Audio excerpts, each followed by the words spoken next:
ನದಿಯಲ್ಲಿ ನೀರು ಮಾತ್ರ ಹರಿಯೋದಿಲ್ಲ, ರಕ್ತವೂ ಕೂಡ ಹರಿಯುತ್ತೆ ಅನ್ನುವ ರೀತಿಯಾಗಿ ಪ್ರತ್ಯುತ್ತರವನ್ನ ಕೊಟ್ಟಿದ್ದಾರೆ. ಯಾರು ಸೆಂಟ್ರಲ್ ಬೇರೆ ಬೇರೆ ದೇಶದವರು ಎಂಟ್ರಿ ಆಗಿಬಿಟ್ಟು ಈ ರೀತಿ ಸಂಧಾನ ಮಾಡಿದ್ರೆ ನಮ್ಮ ದೇಶದ ಗತಿ ಏನು? ಹಾಗಾದ್ರೆ ಇಂದಿನಿಂದ ಬಿಜೆಪಿ ದೇಶಾದ್ಯಂತ 11 ದಿನಗಳ ಕಾಲ ತಿರಂಗ ಯಾತ್ರೆಯನ್ನ ನಡೆಸಲಿದೆ. ಆಪರೇಷನ್ ಸಿಂಧೂರ ಮತ್ತು ಮುಂದಿನ ಹಾದಿಯ ಕುರಿತು ಸ್ಪಷ್ಟವಾದ ಸಂದೇಶವನ್ನ ಇಲ್ಲಿ ಪ್ರಧಾನಿ ನರೇಂದ್ರ ಮೋದಿ ಅವರು ನೀಡುವ ಮೂಲಕ ಈ ವಿಷಯದ ಬಗ್ಗೆ ದೇಶಾದ್ಯಂತ ಪಕ್ಷ ಪ್ರಚಾರಕ್ಕೆ ನಾಂದಿ ಹಾಡ್ಬಿಟ್ಟಿದೆ. ಭಾರತೀಯ ಸೇನೆಯ ಸಾಧನೆ ಹಾಗೂ ರಾಷ್ಟ್ರೀಯತೆಗಾಗಿ ಪಕ್ಷ ಯಾವಾಗಲೂ ಕೂಡ ಜೊತೆಗೆ ನಿಲ್ಲುತ್ತೆ ಎಂಬ ಬಗ್ಗೆ ಒಂದಿಷ್ಟು ಚರ್ಚೆ ಕೂಡ ನಡೆಸಿದ್ದಾರೆ. ಯುದ್ಧ ಏನು ಬೇಕಾಗಿಲ್ಲ, ಶಾಂತಿ ಶಾಂತಿ ಶಾಂತಿ ಅಂತಂದ್ರೆ ಶಾಂತಿಯ ಸಮಯ ಸಂಪೂರ್ಣವಾಗಿ ಹೋಗ್ಬಿಟ್ಟಿದೆ. ಯಾವುದೇ ಕಾರಣಕ್ಕೂ ಈಗ ಶಾಂತಿ ಅಂತಂದ್ರೆ ಯಾರೂ ಕೂಡ ಕೇಳುವುದಿಲ್ಲ. ಅಂದ್ರೆ ಈಟ್ ಕಾ ಜವಾಬ್ ಪತ್ತರ್ ಸೆ ದೇನಾ ಅನ್ನುವಂಥ ಮಾತಿದೆಯಲ್ಲ, ಅದೇ ರೀತಿಯಾದಂಥ ಪ್ರತ್ಯುತ್ತರವನ್ನ ನಾವು ಕೊಡಲೇಬೇಕಾಗಿರುವಂಥದ್ದು. ಮೋದಿ ಸರ್ಕಾರ ಏನೇನು ನಾಯಕತ್ವ ಹಾಗೂ ದೇಶದ ಸಶಸ್ತ್ರ ಪಡೆಗಳ ಸಾಧನೆ ಏನಿದೆ ಅದು ಜನರಿಗೆ ಮುಟ್ಟಿಸುವಂತ ಕಾರ್ಯಕ್ರಮ ಇದರಲ್ಲಿ ಮಾಡುತ್ತೆ ಅನ್ನುವಂಥದ್ದು ಕೂಡ ಬಹಳ ಸ್ಪಷ್ಟವಾಗಿ ಉಲ್ಲೇಖವನ್ನ ಮಾಡಿದ್ದಾರೆ. ಪ್ರಧಾನಿ ನರೇಂದ್ರ ಮೋದಿ ಅವರು ಕೂಡ ಬಹಳ ಸ್ಪಷ್ಟವಾದಂತ ಒಂದಿಷ್ಟು ಎಚ್ಚರಿಕೆಯನ್ನ ಕೊಟ್ಟಿದ್ದಾರೆ. ಯಾವುದೇ ಕಾರಣಕ್ಕೂ ಪಾಕಿಸ್ತಾನಕ್ಕೆ ನಾವು ಬಿಡೋದಿಲ್ಲ ಅನ್ನುವಂತ ರೀತಿಯಲ್ಲಿ ಹೇಳಿಕೆಗಳನ್ನ ಕೊಟ್ಟಿದ್ದಾರೆ.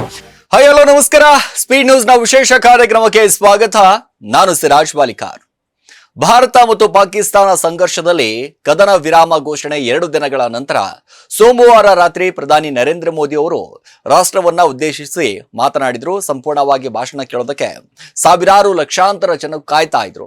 ಅಂದ್ರೆ ಏನಾಗುತ್ತೆ, ಪ್ರಧಾನಿ ನರೇಂದ್ರ ಮೋದಿ ಅವರು ಯಾವ ರೀತಿಯಾದಂತ ಒಂದಿಷ್ಟು ಮಾತುಗಳನ್ನ ಹೇಳ್ತಾರೆ, ಪಾಕ್ಗೆ ಯಾವ ರೀತಿಯಾದಂತ ಎದುರುತ್ತರವನ್ನ ಕೊಡ್ತಾರೆ ಅಂತ ಸಾಕಷ್ಟು ಜನ ಕಾಯ್ತಾ ಇದ್ರು. ಆ ವಿಚಾರಕ್ಕೆ ಸಂಬಂಧಪಟ್ಟ ಹಾಗೆ ನಾವು ನೋಡ್ತಾ ಹೋದ್ರೆ ಆಪರೇಷನ್ ಸಿಂಧೂರ ಮತ್ತು ಮುಂದಿನ ಹಾದಿಯ ಕುರಿತು ಸ್ಪಷ್ಟವಾದ ಸಂದೇಶವನ್ನ ಇಲ್ಲಿ ಪ್ರಧಾನಿ ನರೇಂದ್ರ ಮೋದಿ ಅವರು ನೀಡುವ ಮೂಲಕ ಈ ವಿಷಯದ ಬಗ್ಗೆ ದೇಶಾದ್ಯಂತ ಪಕ್ಷ ಪ್ರಚಾರಕ್ಕೆ ನಾಂದಿ ಹಾಡ್ಬಿಟ್ಟಿದೆ.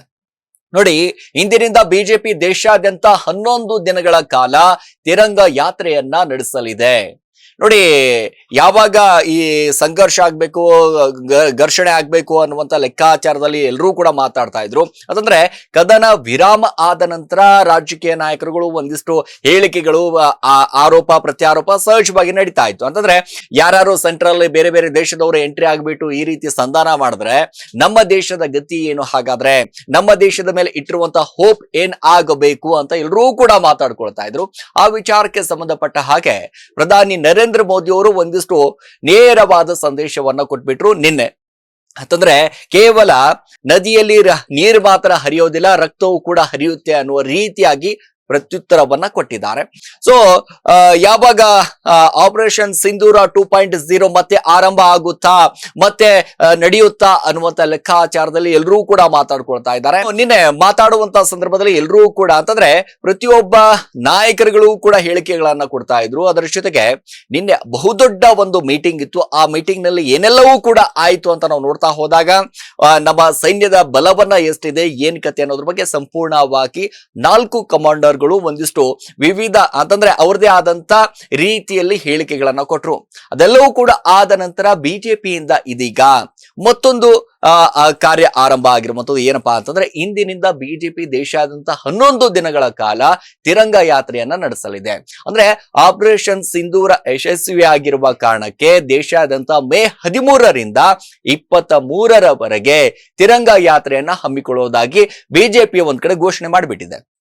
ಪ್ರಧಾನಿ ನರೇಂದ್ರ ಮೋದಿ ಅವರ ಸರ್ಕಾರ ನಾಯಕತ್ವ ಹಾಗೂ ದೇಶದ ಸಶಸ್ತ್ರ ಪಡೆಗಳ ಸಾಧನೆಗಳನ್ನ ಜನರಿಗೆ ತಲುಪಿಸುವ ಕಾರ್ಯವನ್ನು ಈಗ ಭಾಗವಾಗಿ ಮಾಡ್ಕೊಂಡ್ಬಿಟ್ಟಿದೆ. ಒಂದಿಷ್ಟು ಯಾತ್ರೆಯನ್ನ ಮಾಡಿಕೊಂಡು ಬಿಜೆಪಿ ಹಮ್ಮಿಕೊಂಡಿರುವಂತದ್ದು. ಅಂದ್ರೆ ಯಾವ ರೀತಿಯಾಗಿ ಬಿಜೆಪಿ ಒಂದಿಷ್ಟು ಸಾಧನೆಗಳನ್ನಾಗಿರ್ಬೋದು, ನಮ್ಮ ದೇಶಕ್ಕೆ ಮಾಡಿರುವಂತಹ ಒಂದಿಷ್ಟು ಅನುಕೂಲಗಳಾಗಿರ್ಬೋದು, ಅಂತಂದ್ರೆ ಪ್ರಧಾನಿ ನರೇಂದ್ರ ಮೋದಿ ಅವರ ಸರ್ಕಾರ ನಾಯಕತ್ವ ಹಾಗೂ ದೇಶದ ಸಶಸ್ತ್ರ ಪಡೆಗಳ ಸಾಧನೆಗಳು ಏನು ಅಂತ ಅಂದ್ರೆ ಪ್ರತಿಯೊಬ್ಬ ಜನರಿಗೆ ಅಂತಂದ್ರೆ ಮನೆ ಮನೆಗೆ ಹೋಗಿ ಒಂದಿಷ್ಟು ಜನರಿಗೆ ತಲುಪಿಸುವಂತ ಕಾರ್ಯಕ್ರಮವನ್ನ ಇದೀಗ ಆರಂಭ ಮಾಡ್ಕೊಂಡ್ಬಿಟ್ಟಿದ್ದಾರೆ. ಸೊ ಅದರ ಭಾಗವಾಗಿ ಯಾತ್ರೆಯನ್ನ ಹಮ್ಮಿಕೊಂಡಿದ್ದಾರೆ ಬಿಜೆಪಿ ನಾಯಕರು. ಸೊ ಇನ್ನು ಈ ಯಾತ್ರೆಯ ಮೂಲಕ ಬಿಜೆಪಿಯು ಜನರನ್ನ ಒಗ್ಗೂಡಿಸಲು ಒಂದಿಷ್ಟು ಯೋಜನೆಯು ಕೂಡ ಇದು ಆಗಿದೆ ಅಂತ ಹೇಳಲಾಗ್ತಾ ಇದೆ. ಅಂದ್ರೆ ಈ ಯಾತ್ರೆಯಲ್ಲಿ ಬಿಜೆಪಿಯ ಹಿರಿಯ ನಾಯಕರಾದಂತಹ ಕೇಂದ್ರ ಸಚಿವರು ಹಾಗೂ ಕಾರ್ಯಕರ್ತರು ಯಾತ್ರೆಯಲ್ಲಿ ಸಂಪೂರ್ಣವಾಗಿ ಭಾಗಿಯಾಗಲಿದ್ದಾರೆ ಅಂತ ಬಿಜೆಪಿಯ ಹಲವು ಮೂಲಗಳು ಒಂದಿಷ್ಟು ತಿಳಿಸಿರುವಂತದ್ದು. ಕಳೆದ ಭಾನುವಾರ ರಾತ್ರಿ ಬಿಜೆಪಿ ರಾಷ್ಟ್ರೀಯ ಅಧ್ಯಕ್ಷ ಜೆ.ಪಿ. ನಡ್ಡಾ ಅವರು ಕೂಡ ನಿವಾಸದಲ್ಲಿ ಸಭೆ ನಡೆಸಿದ್ರು. ಈ ಸಭೆಯಲ್ಲಿ ರಕ್ಷಣಾ ಸಚಿವರಾಗಿರುವಂತಹ ರಾಜನಾಥ್ ಸಿಂಗ್ ಮತ್ತು ಗೃಹ ಸಚಿವರಾಗಿರುವಂತಹ ಅಮಿತ್ ಶಾ ಸೇರಿದಂತೆ ಪಕ್ಷದ ಉನ್ನತ ನಾಯಕರು ಕೂಡ ಭಾಗಿಯಾಗಿದ್ರು.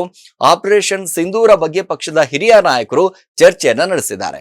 ಭಾರತೀಯ ಸೇನೆಯ ಸಾಧನೆ ಹಾಗೂ ರಾಷ್ಟ್ರೀಯತೆಗಾಗಿ ಪಕ್ಷ ಯಾವಾಗಲೂ ಕೂಡ ಜೊತೆಗೆ ನಿಲ್ಲುತ್ತೆ ಎಂಬ ಬಗ್ಗೆ ಒಂದಿಷ್ಟು ಚರ್ಚೆ ಕೂಡ ನಡೆಸಿದ್ದಾರೆ. ಅಲ್ಲದೆ ಪ್ರಧಾನಿ ನರೇಂದ್ರ ಮೋದಿ ಅವರು ಈ ವಿಚಾರದಲ್ಲಿ ಮುನ್ನಡೆ ಸಾಧಿಸಿದ್ದಿರುವಂತದ್ದು ಪಕ್ಷದ ಮೂಲಗಳು ಒಂದಿಷ್ಟು ತಿಳಿಸಿರುವಂತದ್ದು. ಅದರ ಜೊತೆಗೆ ಜನಸಂಪರ್ಕ ಕಾರ್ಯಕ್ರಮಗಳನ್ನ ಕೂಡ ಮುಂದುವರಿಸಲು ಉನ್ನತ ಮಟ್ಟದಲ್ಲಿ ಹಲವು ರೀತಿಯ ಸುತ್ತಿನ ಚರ್ಚೆಗಳು ಕೂಡ ನಡೆಯುತ್ತೆ. ಇಲ್ಲಿ ರಾಜ್ಯದ ಘಟನೆಗಳಿಂದಾಗಿ ಬಂದ ಪ್ರಕ್ರಿಯೆ ಬಗ್ಗೆಯೂ ಕೂಡ ಹಿರಿಯ ನಾಯಕರು ಸಹ ಪರಿಗಣಿಸ್ತಾರೆ ಅನ್ನುವುದು ಗೊತ್ತಾಗ್ತಾ ಇದೆ. ನೋಡಿ, ಈಗ ಭಾರತ ಮತ್ತು ಪಾಕಿಸ್ತಾನದ ನಡುವೆ ಬಹಳ ಬಹುದೊಡ್ಡ ಒಂದು ಯುದ್ಧ ಆರಂಭ ಆಗಿದೆ. ಆ ಯುದ್ಧದಿಂದಾಗಿ ಏನೆಲ್ಲ ಪರಿಣಾಮಗಳು ಬೀರ್ತಾ ಇದ್ದಾವೆ ಅಂತ ಎಲ್ರಿಗೂ ಕೂಡ ಗೊತ್ತು. ಅಂತಂದ್ರೆ ಪಾಕಿಸ್ತಾನ ಈಗಾಗಲೇ ಸೋತು ಸುಣ್ಣಾಗೋಗ್ಬಿಟ್ಟಿದೆ. ಸೊ ಏನ್ ಮಾಡ್ಬೇಕು, ಏನ್ ಕತೆ ಅಂತಂದ್ರೆ ಒಂದಿಷ್ಟು ನಿರ್ಧಾರಗಳನ್ನ ತೆಗೆದುಕೊಂಡಿರುವಂತದ್ದು. ನಮ್ಮ ಭಾರತ ಯಾವ ರೀತಿಯಾಗಿ ನಿರ್ಧಾರಗಳನ್ನ ತೆಗೆದುಕೊಂಡಿರುವಂತದ್ದು ಅಂದ್ರೆ ಯುದ್ಧ ಇಲ್ಲಿ ಬೇಕಾಗಿತ್ತು ಬೇಡವಾ ಅಂತ ಒಂದಿಷ್ಟು ರಾಜಕೀಯ ನಾಯಕರುಗಳು ಆರೋಪವನ್ನ ಮಾಡ್ತಾ ಇರುವಂತದ್ದು. ಸಹಜವಾಗಿ ಕಾಂಗ್ರೆಸ್ ನಾಯಕರು ಒಂದೊಂದು ರೀತಿಯಾದಂತಹ ಹೇಳಿಕೆಗಳನ್ನ ಕೊಡ್ತಾ ಇದ್ದಾರೆ. ಅಂದ್ರೆ ಕೆ.ಎಚ್. ಮುನಿಯಪ್ಪ ಅವರು ಆಡಿದಂತ ಒಂದು ಮಾತು, ಮತ್ತೊಂದು ಕಡೆ ಸಿದ್ದರಾಮಯ್ಯ ಅವರು ಆಡಿದಂತ ಒಂದು ಮಾತು, ಇವೆಲ್ಲವೂ ಕೂಡ ನೋಡಿದಂತ ಸಂದರ್ಭದಲ್ಲಿ ಯುದ್ಧ ಬೇಕಾಗಿತ್ತಾ ಬೇಡವಾ, ಇನ್ನು ಜನಗಳಿಗೆ ಯುದ್ಧ ಬೇಕಾ ಬುದ್ಧ ಬೇಕಾ ಅನ್ನುವಂಥದ್ದು. ಎಐಸಿಸಿ ಅಧ್ಯಕ್ಷರಾಗಿರುವಂತಹ ಮಲ್ಲಿಕಾರ್ಜುನ್ ಖರ್ಗೆ ಅವರು ಕೂಡ ನಿನ್ನೆ ಕಲಬುರಗಿಯಲ್ಲಿ ಮಾತಾಡುವಂತ ಸಂದರ್ಭದಲ್ಲಿ ಇದು ಕೂಡ ಒಂದಿಷ್ಟು ಮಾತಾಡಿದ್ರು. ಅಂದ್ರೆ ಯುದ್ಧ ಏನು ಬೇಕಾಗಿಲ್ಲ, ಶಾಂತಿ ಶಾಂತಿ ಶಾಂತಿ ಅಂತಂದ್ರೆ ಶಾಂತಿಯ ಸಮಯ ಸಂಪೂರ್ಣವಾಗಿ ಹೋಗ್ಬಿಟ್ಟಿದೆ. ಯಾವುದೇ ಕಾರಣಕ್ಕೂ ಈಗ ಶಾಂತಿ ಅಂತಂದ್ರೆ ಯಾರೂ ಕೂಡ ಕೇಳುವುದಿಲ್ಲ. ಅಂದ್ರೆ ಈಟ್ ಕಾ ಜವಾಬ್ ಪತ್ತರ್ ಸೆ ದೇನಾ ಅನ್ನುವಂತ ಮಾತಿದೆಯಲ್ಲ, ಅದೇ ರೀತಿಯಾದಂತ ಪ್ರತ್ಯುತ್ತರವನ್ನ ನಾವು ಕೊಡಲೇಬೇಕಾಗಿರುವಂತದ್ದು. ಸೊ ಅದಕ್ಕಾಗಿ ಭಾರತ ಮತ್ತು ಪಾಕಿಸ್ತಾನ ಸಂಘರ್ಷದ ಕದನ ವಿರಾಮ ಘೋಷಣೆಯ 2 ದಿನಗಳ ನಂತರ ಇದೀಗ ಪ್ರಧಾನಿ ನರೇಂದ್ರ ಮೋದಿ ಅವರು ಕೂಡ ಬಹಳ ಸ್ಪಷ್ಟವಾದಂತ ಒಂದಿಷ್ಟು ಎಚ್ಚರಿಕೆಯನ್ನ ಕೊಟ್ಟಿದ್ದಾರೆ. ಯಾವುದೇ ಕಾರಣಕ್ಕೂ ಪಾಕಿಸ್ತಾನಕ್ಕೆ ನಾವು ಬಿಡೋದಿಲ್ಲ ಅನ್ನುವಂತ ರೀತಿಯಲ್ಲಿ ಹೇಳಿಕೆಗಳನ್ನ ಕೊಟ್ಟಿದ್ದಾರೆ. ಸೊ ಸಂಪೂರ್ಣವಾದಂತ ಭಾಷಣದಲ್ಲಿ ಮುಗಿದ ನಂತರ ಇದೀಗ ಬಿಜೆಪಿ ನಾಯಕರು ಒಂದಿಷ್ಟು ಸಂದೇಶವನ್ನ ಕೊಡುವಂತ ಕೆಲಸಗಳನ್ನ ಮಾಡ್ತಾ ಇದ್ದಾರೆ. ಅಂತಂದ್ರೆ 11 ದಿನಗಳ ಕಾಲ ತಿರಂಗ ಯಾತ್ರೆಯನ್ನ ಒಂದಿಷ್ಟು ನಡೆಸಲಿದ್ದಾರೆ. ಸೊ ಅದು ಕೂಡ ಅಂದ್ರೆ ಮೇ 13ರಿಂದ 23ರವರೆಗೆ, ಅಂದ್ರೆ ಇಂದಿನಿಂದ 13 ಅಂತಂದ್ರೆ ಟೋಟಲ್ 11 ದಿನಗಳ ಕಾಲ ಈ ತಿರಂಗ ಯಾತ್ರೆ ನಡೆಯುತ್ತೆ. ಈ ತಿರಂಗ ಯಾತ್ರೆಯಲ್ಲಿ ಬಿಜೆಪಿ ಒಂದಿಷ್ಟು ಅಂತಂದ್ರೆ ಮೋದಿ ಸರ್ಕಾರ ಏನೇನು ನಾಯಕತ್ವ ಹಾಗೂ ದೇಶದ ಸಶಸ್ತ್ರ ಪಡೆಗಳ ಸಾಧನೆ ಏನಿದೆ ಅದು ಜನರಿಗೆ ಮುಟ್ಟಿಸುವಂತ ಕಾರ್ಯಕ್ರಮ ಇದರಲ್ಲಿ ಮಾಡುತ್ತೆ ಅನ್ನುವಂಥದ್ದು ಕೂಡ ಬಹಳ ಸ್ಪಷ್ಟವಾಗಿ ಉಲ್ಲೇಖವನ್ನ ಮಾಡಿದ್ದಾರೆ. ಹಾಗಾದ್ರೆ ಬಿಜೆಪಿ ನಾಯಕರ ತಿರಂಗ ಯಾತ್ರೆ ಯಾವ ರೀತಿ ಇರುತ್ತೆ, ಏನಿರುತ್ತೆ ಅಂತ ನಾವು ಎಲ್ಲರೂ ಕೂಡ ಕಾದು ನೋಡ್ಬೇಕಾಗಿರುವಂತದ್ದು. ಇದಾಗಿದ್ದು ಇವತ್ತಿನ ವಿಶೇಷ. ನಿರಂತರ ಸುದ್ದಿಗೆ ನೋಡ್ತಾ ಇರಿ ಸ್ಪೀಡ್ ನ್ಯೂಸ್ ಕನ್ನಡ. ಸುದ್ದಿ ನಿಮ್ಮದು, ವೇಗ ನಮ್ಮದು. ಹೆಚ್ಚಿನ ಸುದ್ದಿಗಳಿಗಾಗಿ ನಮ್ಮ ಚಾನೆಲ್ನ ಸಬ್ಸ್ಕ್ರೈಬ್ ಮಾಡಿ.